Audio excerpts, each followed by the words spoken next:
नमस्कार दोस्तों, नेटफ्लिक्स में आपका स्वागत है। जैसे कि आप जानते हैं कि हर बार हम नए मेहमान को लेकर आते हैं, तो आज है हमारे साथ मुश्ताक अंसारी जी। नमस्कार सर। नमस्कार जी, नमस्कार। कैसे हैं सर आप? मैं ठीक हूँ, आप बताइए आप कैसे हैं? मैं अच्छी हूँ सर। आपने नेटफ्लिक्स में आके जो हमारा मान सम्मान बढ़ाया है, तो thank you so much sir. नहीं, मान सम्मान तो आप बढ़ा रही हैं हमारा। एक छोटे से व्यक्ति को आपने कैमरे के सामने पेश कर रही हैं, तो ये तो आपका जो है बड़प्पन है और हमारे लिए बड़े गर्व की बात है कि आपके साथ आज बैठने का सौभाग्य प्राप्त हुआ। Thank you sir, thank you so much. आप सब जानते हैं कि ये किसी नाम के मोहताज नहीं है, तो अभी सर से मैं पूछना चाहूँगी कि सर आप इस लाइन में कब और कैसे आए? नहीं, नाम तो देखिए, जैसे कि आपने बात की, नाम तो ईश्वर का बड़ा है, सबसे बड़ा नाम उसी का है। तो हम सब कर्म करते हैं अपने अपने स्तर पर, सब अपना काम करते हैं, हम भी कर रहे हैं। तो मगर हमारी जो शुरुआत की अगर मैं बात करूँ, तो ये शुरुआत तो मैंने लगभग 1985 में हम लोगों ने कर दी थी। कुछ हमारे साथी हैं, उनके साथ मिलकर समाज सेवा का एक हमें जुनून था। तो हम पहले बच्चों के जो ना कंपटीशन, स्कूली बच्चों के कंपटीशन हम लोग कराया करते थे, जिसमें एक दो मेरे साथी थे, मोहम्मद इलियास करके एक दोस्त हैं, और भी एक दो कई लोग। मतलब 85 में ये काम करना आपने शुरू कर दिया था? हाँ, ये काम नहीं, उस टाइम तो सेवा थी। अब तो हमने कमर्शियल काम हो गया हमारा। उस टाइम हम लोग जो है एक शौक था जो कि विरासत में मिला, हमें अपने पिताजी से मिला। घर का माहौल ऐसा रहा कि हमारा हैंडलूम का बहुत बड़ा कारोबार था। किसी वक्त दिल्ली में सबसे बड़ा हैंडलूम का कारोबार, मैन्युफैक्चरिंग हमारी हुआ करती थी। अच्छा। तो करीब 200-300 लोगों का स्टाफ जो हमारे पास रहता था। तो लोगों की समस्याएं, लोग जो इतने सारे स्टाफ है तो देखते थे, उनसे जुड़े हुए उनके पारिवारिक मामले पिताजी सब सॉल्व करते थे, तो हम लोग देखते थे सब। तो आप उनके साथ रहते रहते ये सब देखते थे? घर का माहौल ऐसा रहा, तो वो हमें सब सीखने को मिला अपने पिताजी से कि विरासत में, कि भाई हमने को समाज के लिए भी हमने कुछ करना है। खाली बिजनेस ही नहीं करना, या खाली अपना पालन पोषण ही नहीं करना, एक समाज के प्रति भी हम लोगों की कुछ जिम्मेदारी बनती है। तो वो हमने विरासत में सीखा। तो जैसे मैं थोड़ा दर्शकों को बताना चाहूँगी कि जैसे समाज के बारे में सर बात कर रहे हैं, ये तो मैं खुद देखती हूँ कि सर हिंदू, मुस्लिम, सिख, ईसाई कोई भी फंक्शन होता है तो बाखूबी निभाते हैं उसको। कोई जात पात उसमें नहीं होती है। अगर दिवाली है तो दिवाली मना रहे हैं, नवरात्रि है तो नवरात्रि मना रहे हैं, ईद है तो ईद मना रहे हैं। तो सर ये सब आपने कैसे कैसे कर लेते हो? नहीं, ये जो आपने जो बातें की ना, सब धार्मिक आयोजनों की जो बातें की, तो लोग जो, मैं उन लोगों को एक मैसेज देना चाहता हूँ जो समाज में धर्म की बात करते हैं। धर्म को निभाना तो बहुत बड़ा काम है। पहले इंसान एक मानवी बन जाए, इंसानी बन जाए तो बहुत बड़ी बात है। क्योंकि धर्म क्या करते हैं लोग, क्या है आजकल के अपने अपने मतलब की बात हर धर्म में से निकाल लेते हैं। धर्म कोई बुरा नहीं है, हर धर्म जो है मानवता की बात बताता है, मानव हित की बात बताता है। मगर आज धर्म के नाम पर ही कत्ल हो रहे हैं पूरे देश में। देखिए, राम के नाम पर हो रहे हैं। राम के ऐसे थे, राम जी ने ये कहा था कि आप चल के जो मेरा मंदिर के नाम पे मेरे पूरे देश में दंगे कराइए या कुछ इस तरह करें। तो वो धर्म सारे बढ़िया हैं, कोई भी धर्म बुरा नहीं है, सब में अच्छी बातें बताई गई हैं। मगर कुछ स्वार्थी लोग हैं, कुछ कट्टरपंथी हैं। सभी धर्मों में होते हैं कट्टरपंथी। में ये नहीं कह रहा खाली हिंदू धर्म में भी, मुस्लिम धर्म में भी हो सकते हैं और धर्म में भी हो सकते हैं, तो सब में होते हैं। मगर उन लोगों को मैं यही कहना चाहता हूँ कि धर्म की लड़ाई लड़ने से पहले एक मानव बन जाइए। तो वही मेरी एक सोच है कि हम तो मानवता के लिए काम करते हैं, हमें धर्म से मतलब नहीं। सभी धर्म अच्छी बात बताते हैं, तो उन अच्छी बातों को के मद्देनजर हम समाज में, हाँ, अच्छी बातें रख लो और बुरी बातें निकाल दो, तो समाज में अच्छी बातें। बुरी बात तो धर्म में किसी में नहीं है, बुरी बात तो इंसान में है। जो अगर आप कहते हैं कि जी वो उस धर्म में कमी है, धर्म में कमी नहीं है, तुम्हारे अंदर कमी, तुम्हारी सोच में कमी है कि तुम दूसरे में कमी निकाले। पहले अपनी कमियों को देखो, तो दूसरे में दिखाई नहीं देगी। हाँ, तो सर फिर ये आपने अपने पापा से सीखा? तो वो 85 में हम लोग जो है बच्चों का ड्राइंग कंपटीशन है या ऐसी जो है दौड़ प्रतियोगिता, इस तरह का आयोजन करते रहते हैं, शौक था। तो उसमें भी ये रहा कि अच्छे अच्छे गेस्टों को बुला के बच्चों को सम्मानित कराना। 85 के बाद 93 तक जो है का दौर जो है, 85 से 93 का मेरा एजुकेशन भी चलती रही। जामिया से मैंने साइकोलॉजी ऑनर्स किया, इसके बाद और भी करता रहा मैं। और 93 में मेरी जो है शादी हुई फिर। अच्छा। तो शादी के बाद थोड़ा सा चेंज आया कि भाई अब तो समाज सेवा बहुत होगी, बच्चे पालने हैं, घर में जिम्मेदारियां हैं। तो फिर हमने जो है इसको कमर्शियल तौर पे हमने शुरू किया। और 93 के बाद कुछ दिन तो वैसे ही काम लोग छोटे आयोजन करते रहे, इवेंट वगैरह। उसके बाद 1999 में जो है मैगजीन मैंने एक फेस के नाम से शुरू की। वो काफी अच्छी चल रही है सर, आपका काफी अच्छा नाम है। सब आपकी दुआ है। मैगजीन चलाने के पीछे मेरा मकसद एक ये रहा कि मैं देखता था कि एक क्रेज था मेरे अंदर भी कि भाई बड़े बड़े लोगों से ताल्लुकात बनाने का। तो मैं पॉलिटिशियंस को देखता था कि एक जो है ब्लॉक लेवल का व्यक्ति किसी विधायक से या किसी मंत्री से बात नहीं कर सकते, इतनी हिम्मत नहीं जुटाता। मगर चापलूसी मेरे मिजाज में कभी नहीं रही। मैंने कहा मैं तो किसी की चापलूसी, वहाँ पॉलिटिक्स में चापलूसी बहुत है। अगर कोई छोटे लेवल का वर्कर है, बड़े नेता से बात नहीं कर सकता जब तक बीच में मीडिएटर कई सारे होते हैं, वो हमें कभी पसंद नहीं आया। तो हमने वो जो बात, मैंने कभी ऐसे हमें लोगों से मिलना है, ठीक ठाक लोगों से जो समाज के लिए काम करते हैं या जिनसे समाज को कुछ फायदा हो सकता है, उन लोगों से मिलने का रास्ता गया। तो फिर हमें जर्नलिज्म का रास्ता सूझा।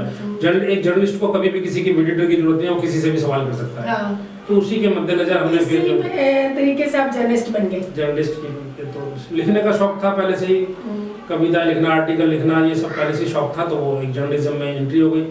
तो 2099 में शुरू हुई। 2000 में मैंने पहला बड़ा शो किया शाहरुपुरी में, जिसमें फिल्म स्टार मंदाकिनी को बुलाया। तो उस टाइम पे मंदाकिनी दाऊद के पास हुआ करती थी। अच्छा। तो मेरे पीछे पुलिस डिपार्टमेंट भी काफी लगा रहा कि मंदाकिनी को कहाँ से लेकर आ गया ये। अच्छा। तो उस टाइम पे आई मंदाकिनी, पूरी पेपरों में छाई रही। तो कौन से सन की बात है सर ये? 2000 की बात है। 2000 की। 99 लास्ट था शायद, जनवरी 2000 रहा होगा। अच्छा। तो उस टाइम की बात है। इसके बाद फिर हम इवेंट कर रेगुलर सिलसिला चलता रहा। छोटे बड़े इवेंट लगभग हम साल में 20-25 इवेंट, तो करीब 25 इवेंट इस वक्त हम लोग कर रहे हैं। तो एक फेस ग्रुप के नाम से पूरा एक मीडिया हाउस चलाते हैं हम। तो उसमें मैगजीन चला रहे हैं, यूट्यूब चैनल चला रहे हैं, और खास फोकस हमारा अवार्ड फंक्शंस पर रहता है। अवार्ड फंक्शन पे होता है। तो सर आप अलग अलग शहरों में अवार्ड फंक्शन करते हो, तो कैसे ये कर लेते हो? अरेंज करना बड़ा टफ है ये तो। नहीं, आपकी दुआ से अब फेस ग्रुप का नाम हो गया है, तो लोग इंतजार करते हैं कॉल्स आती हैं, अप्लाई करते हैं कि हमें अवार्ड। तो हम 6-7 फील्ड के लोगों को हम इसमें जोड़ के रखते हैं। जैसे हेल्थ है, एजुकेशन है, स्पोर्ट्स है, समाज सेवा, और इस तरह की 7-8 ब्यूरोक्रेट्स थे। 7-8 फील्ड्स के लोगों को हम सिलेक्ट करते हैं। बायोडाटास आते हैं हमारे, उसमें देखते हैं कि वर्क प्रोफाइल की, जिसकी सबसे अच्छी प्रोफाइल होती है उसको बुलाकर ऑनर करते हैं। तो सर जब फेस की बात चले और जो मैनेजमेंट शुरू से आपका देखती है, तो नेहा जी का जिक्र ना हो तो ये तो हो ही नहीं सकता। नेहा शर्मा करीब 17-18 साल से हमारे साथ हैं, तो काफी बड़ा योगदान है। बहुत हंसमुख हैं, हमेशा जो है व्यवहारिक हैं। सबसे बड़ी बात ये है, कर्मठ हैं, व्यवहारिक हैं, और व्यवहारिक काउंट करता है। किसी भी फील्ड में, आप समाज सेवा फील्ड है या आपका दूसरा कोई कमर्शियल फील्ड है, तो उसमें आपका जो व्यवहार है वो ज्यादा काउंट करता है। आपको कोई प्रोडक्ट तो बेच ले रहे हैं, आप एक खिदमत कर रहे हैं, सेवा कर रहे हैं, तो उसमें आपके व्यवहार से साथ ही लोग जुड़ेंगे। तो अच्छी है, हंसमुख है, तो वो भी हमारे साथ आज भी हमारे साथ है, काम करती है। हाँ जी सर। तो बीच बीच में बहुत सारे लोग आए जाते रहते हैं। ये तो एक इस तरह का फील्ड है कि कई सारे लोग इस तरह भी आते हैं कि भाई मीडिया का कार्ड बनाना, हमें इस चक्कर में भी आता है चमक दमक देने के लिए, मगर काम करना बड़ा अलग बात है। अलग बात है। तो वो तो बड़ा टफ है सर। वो आपने शुरू से लेके 85 से लेके अभी तक अगर आप चल रहे हैं, तो कहीं ना कहीं आपकी कामयाबी के पीछे आपकी फैमिली का भी हाथ जरूर होगा। तो क्या कहना चाहेंगे अपनी फैमिली के बारे में आप? फैमिली से मैं हमेशा सेटिस्फाई रहा हूँ। मेरी वाइफ ने हमेशा सहयोग किया मेरा, वरना मेरा तो घर ऑफिस भी जो घर के नीचे ही बना रहा पूरी जिंदगी, और आज भी मेरा जो हेड ऑफिस है वो हमारा घर के नीचे ही है। तो घर सब तरह के लोग आने या घर में जो है एक साथ में ऑफिस चलाना इतना आसान नहीं है, मगर मेरी बीवी का जो है बड़ा सपोर्ट रहा। उन्होंने हमेशा सहयोग किया हमें, तो तभी हमें उनका भी एक बहुत बड़ा योगदान है। तो मिस्टर बिलाल अंसारी जी जो आपके लाडले हैं, बेटे हैं आपके, तो उनका कितना हाथ है? मैंने अक्सर देखा है बिलाल जी को कि अपने पापा के नीचे कदम पे चल रहे हैं और अच्छा काम कर रहे हैं वो। तो क्या कहना चाहेंगे सर आप उनके बारे में? देखिए, मैं एक मिडिल क्लास से ताल्लुक रखता हूँ, तो और ख़ास तौर से जिस एरिया में मैं रह रहा हूँ, वो कभी 20 साल पहले बड़ा बदनाम हुआ करता था लड़ाई दंगों के लिए। अच्छा। आराम पार्क एरिया पुरी जी के पास। अच्छा। तो मेरी एक फिक्र यही रही कि भाई बच्चे जो भी हमारे बच्चे हैं, वो एक समाज में ऐसा मैसेज ना जाए, ऐसे ना होने, उनको केयर हमें करनी हमारी जिम्मेदारी है। तो वो उसी सोच को लेकर मैंने बच्चों को अच्छी एजुकेशन दी, और ये कोशिश की कि वो घर से बाहर जो है जो दूसरे जो खाली है बच्चे जो पढ़ लिख नहीं रहे हैं या जो शरारती तत्व हैं, उनसे याराना दोस्ताना उनका डर है, और वो बिजी रहे किसी तरह।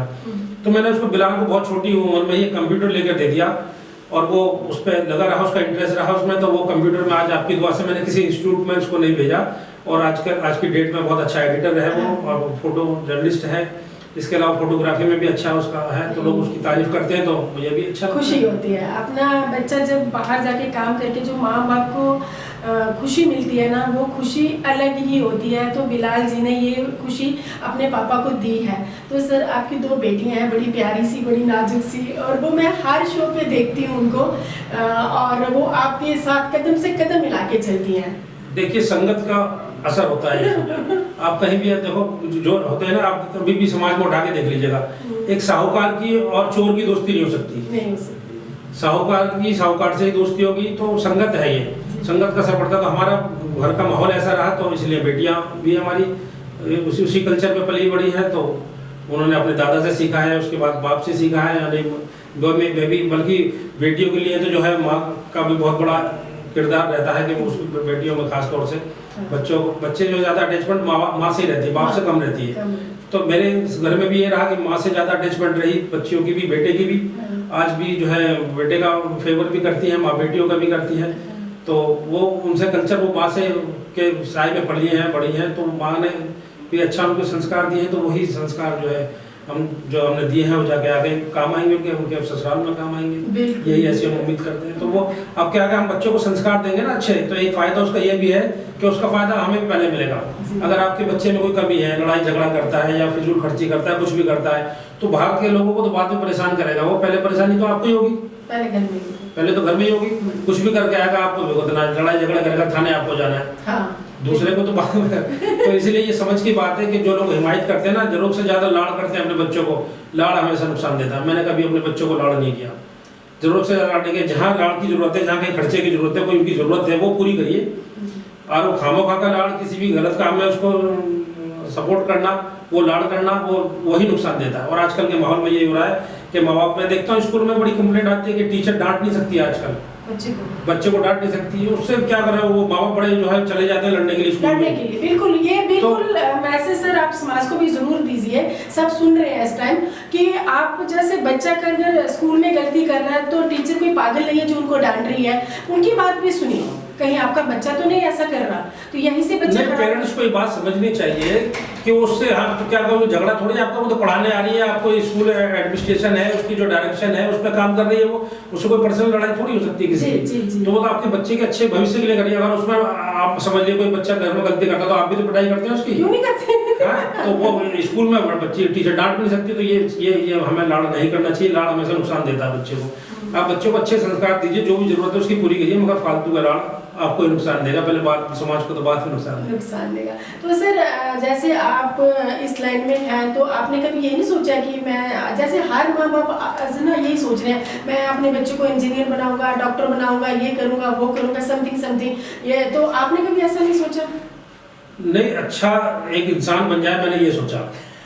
और उसके साथ साथ ये होता है कि जिस फील्ड में मैं हूँ, अगर मैं अगली फील्ड से, अपनी फील्ड से हटा के अपने बच्चों को कुछ और किसी फील्ड में डालता, तो उसमें और ज्यादा मेहनत होती है, और जो मेरी मेहनत है वो बेकार हो जाती है, जाया हो जाती है। जो मैंने आज लोगों में, समाज के बीच में, अपने फील्ड में जो ताल्लुकात नाम बनाया है, तो एक बेटा है तो या बेटी भी मेरे साथ में रहती है, तो हम एक फील्ड पे रहते हैं, तो सपोर्ट मिलता है एक दूसरे को। और अगर अगला अलग फील्ड हो जाएगा तो उसमें फिर दिक्कत ज्यादा आती है, मेहनत भी ज्यादा करनी पड़ेगी। हाँ, जैसे कि आपने जितनी मेहनत अभी की है, तो आपके बच्चों को आधी मेहनत भी नहीं करनी पड़ेगी। हाँ, ये जनरेशन जो होती है, नेक्स्ट जनरेशन जो है उसको फायदा मिलता है। एक जनरेशन हमेशा किसी भी फील्ड में उठा के दीजिए, पहली जनरेशन जो है आपको मेहनत करेगी, उसका फायदा जो नेक्स्ट जनरेशन है उसको मिलता है।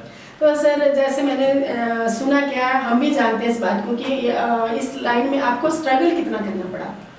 स्ट्रगल की इसमें जरूरत नहीं पड़ी, क्योंकि मैंने कभी ज़्यादा इच्छाओं की जो है उम्मीद नहीं रखी, ज़्यादा पैसे की नहीं रखी उम्मीद। माँ बाप ने घर बना के दिया है, रहने को दिया है, किराए की जगह नहीं लेनी पड़ी मुझे, तो इसलिए ज़्यादा स्ट्रगल मेरे लाइफ में रहा नहीं। क्योंकि इसलिए नहीं लगा मैंने को स्ट्रगल कि ये बहुत ज़्यादा पैसे की लालसा नहीं रही। तो इस बार आज भी खाने को दे रहा है, रोटी दे रहा है, इसी काम से मैंने बच्चे पाले हैं। जबकि कोरोना काल में या उससे पहले भी बहुत सारे बड़े बड़े जो ग्रुप हैं उनकी मैगजीनें बंद हो गई और चैनल तक बंद हो गए, कई मैंने देखे।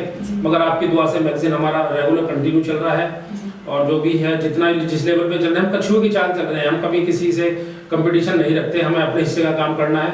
तो आपका जो आपकी आप जिस फील्ड में हो, आप जो आपकी इच्छा है, जो खर्चे हैं, उनको कंट्रोल करके रखिए, अपने जो आमदनी है उसके हिसाब से चलते रहिए, तो आपको बढ़िया रहेगा। वरना रही बात इच्छाओं की बात, तो राष्ट्रपति तक भी जो चाहता है कि मुझे और ज्यादा तरक्की मिल जाए। देश की सबसे बड़ी पोस्ट है ना राष्ट्रपति, प्रणब मुखर्जी हैं जो कांग्रेस के राष्ट्रपति पद पर पहुंचे वो, मगर उनकी भी मरते मरते ये इच्छा रही कि मैं प्रधानमंत्री बन जाता। तो इच्छाओं की कभी पूर्ति नहीं, मतलब पूर्ति नहीं होती इच्छाओं की, तो हम इतनी ही इच्छाएं रखें जिसमें हमें सुकून रहे। हमें ये बात नहीं भूलनी चाहिए, देश में आज भी जो 33% आबादी ऐसी है हमारे देश में, रूरल एरिया में चले जाइए, जहाँ जो एक वक्त की रोटी में लोग गुजारा कर रहे हैं, दूसरे वक्त की रोटी नहीं मिलती उनको, और कपड़े पहनने के लिए नहीं मिलते, कि जोड़ी कपड़े में पूरा पूरा साल निकल जाता है उन लोगों को। तो हमें उस तरफ भी देखना चाहिए। तो हम शहरों में रह रहे हैं, अच्छा खा रहे हैं पी रहे हैं, और जो है हमारा जो एक दिन का खर्चा होता है शहरों में रहने वालों का, एक महीना निकाल देते हैं इस खर्चे में लोग, इस खर्चे में लोग। हाँ। तो ऊपर देखने के लिए तो जितना मर्जी देखते जाइए। सर एक बात का डिस्कशन मैं आपसे ज़रूर करूंगी और आप रोशनी डालिए इस पे, कि मैंने देखा है कि जैसे घरों में माएँ होती हैं और फादर कमाने जाता है, तो पड़ोस की बातें सुनती हैं औरतें, मेरा बेटा ये कर रहा है, मेरी बेटी ये कर रही है, तो इसी चक्कर में अपने घर में भी वही ले आती हैं, वो नहीं मेरा बेटी को यहीं पढ़ाना है, मुझे यहाँ जाना है, वही करवाना है। तो उस बात का असर फादर पे कितना पड़ता है, और ये क्या हमें करना चाहिए? जहाँ अपनी आमदनी देखिए, अपने पति की आमदनी देखिए, उसी के दायरे में हमें रहना चाहिए।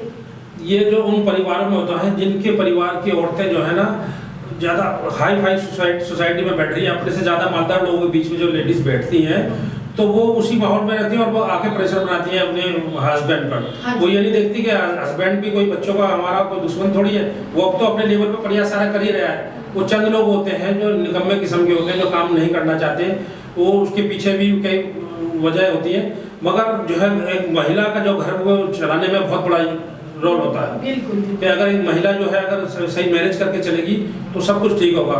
एक जो घर का मुखिया है, पति है, जो वो कमा के ला रहा है, तो वो अब उसको मैनेज करना पड़ेगा, उसके घरवाली को, कि भाई कितना पैसा आ रहा है, मुझे कहाँ कहाँ कितना खर्च करना है, तो सही चलता रहेगा। वरना समाज में बिगाड़ के लिए तो कुछ भी कर लीजिए। जैसे मैंने बहुत परिवारों में ऐसा देखा है और सुना भी है कि आमदनी आउटपुट तो कुछ है नहीं है, लेकिन बीवी को चाहिए कि पड़ोस का बच्चा अगर प्राइवेट में जा रहा है तो मुझे प्राइवेट में ही पढ़ाना है। क्या सर प्राइवेट और गवर्नमेंट में कोई फर्क है क्या? ये जो है ना, खासतौर से शहरों में हमने जो ना अपना सिंबल बना लिया, स्टेटस ऑफ सिंबल, के भी हमें जो है समाज में, सोसाइटी में बताना है कि मेरा बच्चा इतने बड़े स्कूल में पढ़ रहा है, ये जो है स्कॉलर हो चल जाएंगे हमारे। जबकि मेरी सोच ये रहती है, बच्चे पढ़ाए, मैंने भी पब्लिक स्कूल में है, उसके बाद भी जब थोड़ा मेरी समझ में आया तो मैंने बीच में बच्चे को, बिलाल तो मेरा रहा पब्लिक स्कूल में ही रहा, उसने पढ़ी 12th वहीं से की, मगर मैंने जो बेटियां हैं उनको जो है 10वीं में बाहर निकालकर मैंने पब्लिक स्कूल में, सरकारी स्कूल में पढ़ाया। तो सरकारी स्कूल में आपको केयर करने की जरूरत है। सरकारी स्कूल का एक फायदा ये बता दूं कि जो प्राइवेट स्कूल के जो टीचर हैं और जो सरकारी स्कूल टीचर, उनके जो एजुकेशन में बहुत बड़ा फर्क है। यहाँ तो 10वीं 12वीं ग्रेजुएट पढ़ा रही है, वहाँ वो पोस्ट ग्रेजुएट होती है टीचर, उनकी क्वालिफिकेशन ज़्यादा होती है, उनका अनुभव ज़्यादा होता है, मगर जो हमारे जो है अपनी कॉलर ऊंचा करने के लिए पब्लिक स्कूल में डालते हैं। मैं तो लोगों को ये मशवरा देता हूँ कि पढ़ाइए बच्चे को सरकारी स्कूल में, और अगर आपको लगता है कि ज़्यादा जरूरी है तो उसको ट्यूशन लगा दीजिए। एक तो आपकी उससे फीस बचेगी, जो जितना खर्चा आता है टेंशन रहती है, पूरी साल बच्चों की फीस नहीं भर पाते मिडिल क्लास के लोग, नहीं, और घर में दिक्कतें पैदा हो जाती हैं, परेशानियां पैदा हो जाती हैं, लड़ाई झगड़े होने लगते हैं। और एक लॉजिक और भी मिला इसके पीछे कि माँ बाप को जो है अपनी जो है कोशिशें उतनी करनी चाहिए उतनी चादर पैर फैलानी चाहिए जितनी चादर है। आप बच्चों के लिए करते जाइए, अपना पूरी जिंदगी बर्बाद कर दीजिए। और आजकल के हमें संस्कारों में जहाँ कमी रह जाती है, क्योंकि संस्कारों में हम बच्चों को ध्यान देते नहीं, संस्कारों में जहाँ कमी रह जाती है बच्चों की, तो वही बच्चे कल को हम ये नहीं सोच सकते वो हमें एक वक्त का खाना भी खिला देंगे। तो हमें बच्चों के साथ भी उतना काम करना है कि जितना हम उसको अफोर्ड कर सकते हैं, क्योंकि संस्कार पे हम ध्यान नहीं देते। संस्कार हमारे नहीं है तो देखते हैं ये जो वृद्धाश्रम में, इतने सारे परिवारों में जाता हूँ, कई बार वृद्धाश्रम में देखता हूँ बड़े जब सक्षम परिवार हैं, जो जिनके पास फाइनेंस की कमी नहीं है, उनके माँ बाप भी जो है वृद्धाश्रम में हैं। तो ये संस्कार। तो सर आप मतलब जो घर की लेडीज हैं जो अपने हस्बैंड का खर्चा देख के अपने सरकारी स्कूल कोई खराब स्कूल नहीं होते हैं, तो सर मैं ये कहना चाहूँगी कि माओ को ये चाहिए कि आप अगर उनको प्राइवेट में स्कूल में पढ़ाओ, जहाँ गवर्नमेंट स्कूल में पढ़ाओ, उससे ज़्यादा अच्छा है कि बच्चे को घर में आपके संस्कार सिखाओ। संस्कार बहुत जरूरी है। और ये जो ना माओ की बात भी है, पिता भी चाहते हैं, बहुत सारे मैक्सिमम पिता भी ये चाहते हैं कि मेरे बच्चे जो है प्राइवेट में पढ़े, क्योंकि जो फील्ड में तो वो रहते हैं, तो वो उनको अच्छा लगता है। किसी कोई पूछता है जैसे कहाँ पढ़ता है आपका बच्चा, कि मेरा DPS में पढ़ता है, मेरा LPS में पढ़ता है, फला पढ़ता है वहाँ, तो उनको फील गुड होता है कि हाँ भैया सामने से रिस्पॉन्स अच्छा मिल रहा है। तो इसमें वो इतनी सारी टेंशन लेके एक खाली सी जो है बनावटी वाहवाही के लिए वो उसको के लिए कर रहा है, तो वो गलत है। तो सर आगे जाके कॉलेज तो शायद एक ही होता है प्राइवेट गवर्नमेंट वालों का। गवर्नमेंट कॉलेज भी जाते हैं, प्राइवेट कॉलेज की वैल्यू कम है आगे जाने का, 12th के बाद। तो ये बात मतलब इनको समझ जानी चाहिए कि आप गवर्नमेंट का साथ दो और अपने बच्चों को ये नहीं है, अगर आपकी अच्छी आउटपुट है तो आप प्राइवेट में पढ़ाओ, कोई प्रॉब्लम नहीं, लेकिन घर में ये सब नहीं करें तो ज़्यादा। मैं क्या कहना चाहूँगी सर इस बारे में? नहीं, बिल्कुल अपनी हैसियत के हिसाब से काम करना चाहिए, तो उससे घर बढ़िया चलता है और टेंशन कम होती है। जब टेंशन कम होगी तो स्वास्थ्य भी आपका अच्छा रहेगा, बीमारियां कम होंगी, डॉक्टर को पैसा कम जाएगा, सब कुछ अच्छा रहेगा। और मैंने जैसे कि पति बेचारा सोच रहा है कि उसकी फीस भरनी है, वो कहाँ से आएगी, तो वाइफ ने उसको कह दिया कि 25-30 हज़ार उसका जाना है, ये कहाँ से लाना, लेके आओ। तो उसमें घर में वो बोलते भी नहीं है, कुछ आदमी तो बेचारे बोलेंगे भी नहीं। हमारे देश में क्या है कि भीड़ चाल जाता है। हाँ जी। जो एक आदमी कर रहा है वही सब करने लगते हैं, और जो है डंडे के सब हम लोग जो है आदी हो गए हैं। जब तक कि किसी भी कानून को बना लीजिए कोई भी हम, तो वो जब तक सख्ती नहीं करेगा प्रशासन, तब तक हम उसको फॉलो नहीं करते हैं।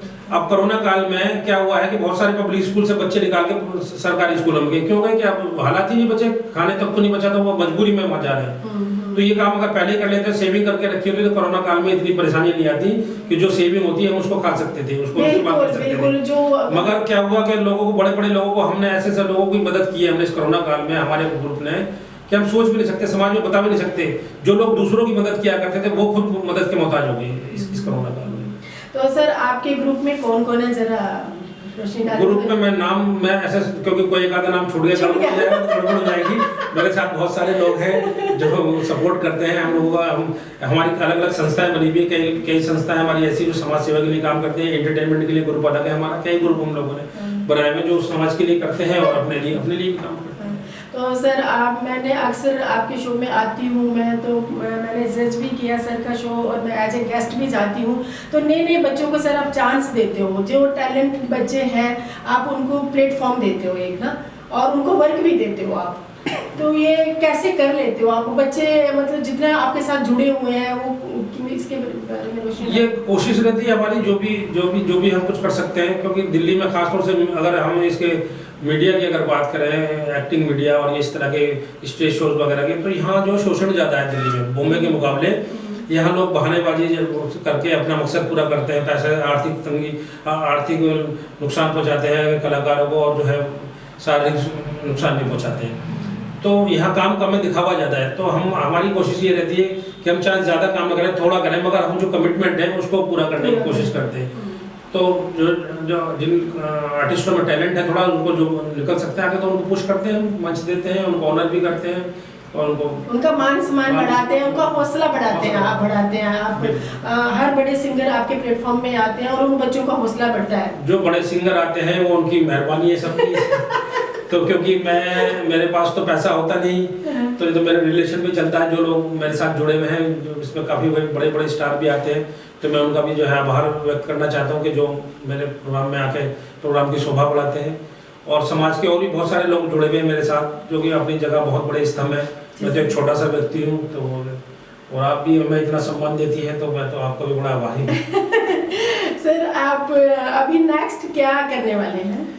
अभी नेक्स्ट जो है अगले महीने मार्च में हम लोग एक अवार्ड फंक्शन फिर बड़ा लेवल का करना चाह रहे हैं। अच्छा। तो उसकी 1-2 दिन में डेट फिक्स करेंगे जल्दी से, तो सबको पता लगेगा। तो दिल्ली में कर रहे हैं? वो दिल्ली में करेंगे, उसमें जो है करीब 10-12 स्टेट के लोगों को हम उसमें ऑनर करेंगे, अवार्ड फंक्शन होगा। अच्छा, ये हमारी इसी प्लानिंग है। अच्छा, तो सर आप समाज को क्या मैसेज देना चाहेंगे प्लीज? समाज को, मैं तो बहुत छोटा सा व्यक्ति हूँ, समाज को क्या मैसेज दे सकता हूँ? बस ये है कि अपनी जो कर्तव्य है अपना समाज के प्रति, देश के प्रति, उसका निर्वाह करें। सबसे पहले अपने परिवार के प्रति अपना कर्तव्य का निर्वाह करें। जो आपके बच्चे हैं, वाइफ हैं, पहले सबसे पहले ड्यूटी आपकी उनके प्रति है, वो आप उसका निर्वाह करें। उसके बाद समाज आता है, उसके बाद देश आता है। तो ये निर्वाह करें, जितना भी हो सकता है कोशिश करें, अच्छे लोगों के साथ बैठें, अच्छी सोच रखें, अच्छी सोच लेके काम करेंगे कोई भी, तो उसका पॉजिटिव रिजल्ट आएगा। और अगर नेगेटिव बात करने के लिए बैठेंगे तो बहुत सारे लोग मिल जाएंगे। आपकी जैसी सोच होगी वैसे लोगों का आपका दायरा बनेगा। तो बस मैं यही चाहता हूँ कि अच्छे संगत में रहें तो अच्छे। तो सर जो हमारे देश में एक मैसेज आप चाहो तो दे सकते हैं, मैं भी कर ही रही हूँ, ऑडियंस हमारी सुन रही है, जो हिंदू मुस्लिम का ये सब चल रहा है, तो आप अपने मैसेज के जरिए आप ऑडियंस को बताना चाहेंगे? इसमें मैसेज की जरूरत नहीं है, ये तो सब जानते हैं। चंद लोग हैं जो सिर्फ पैसे के लिए हाँ। समाज को बिगाड़ने की कोशिश करते हैं। राजनीतिक लोग जो हैं उनको सपोर्ट करते हैं अपने फायदे के लिए। तो हमारे देश में भी बहुत प्रेम है।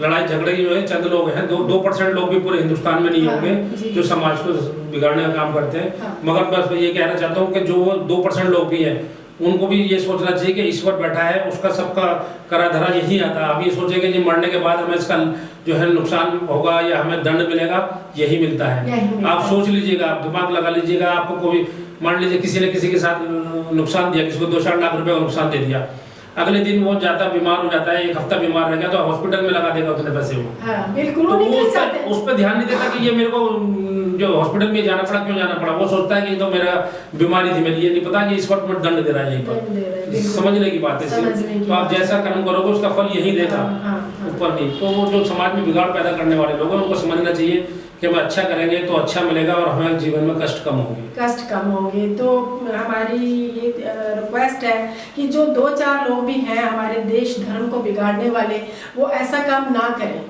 और प्रेम से रहें। क्योंकि जैसे सर ने बताया कि ज़्यादा लोग नहीं हैं, बस थोड़े लोग हैं। एक मछली पूरा जल गंदा कर देती है तो भगदड़ मच जाती है, तो ये सब भगदड़ ना करें। तो sir thank you so much, आप हमारे स्टूडियो में आए, आपका बहुत बहुत कैसे मैं शुक्रगुजार हूँ। शुक्रगुजार की जरूरत नहीं, कॉफी पी लीजिए आप, फिर अच्छा मैसेज आएगा।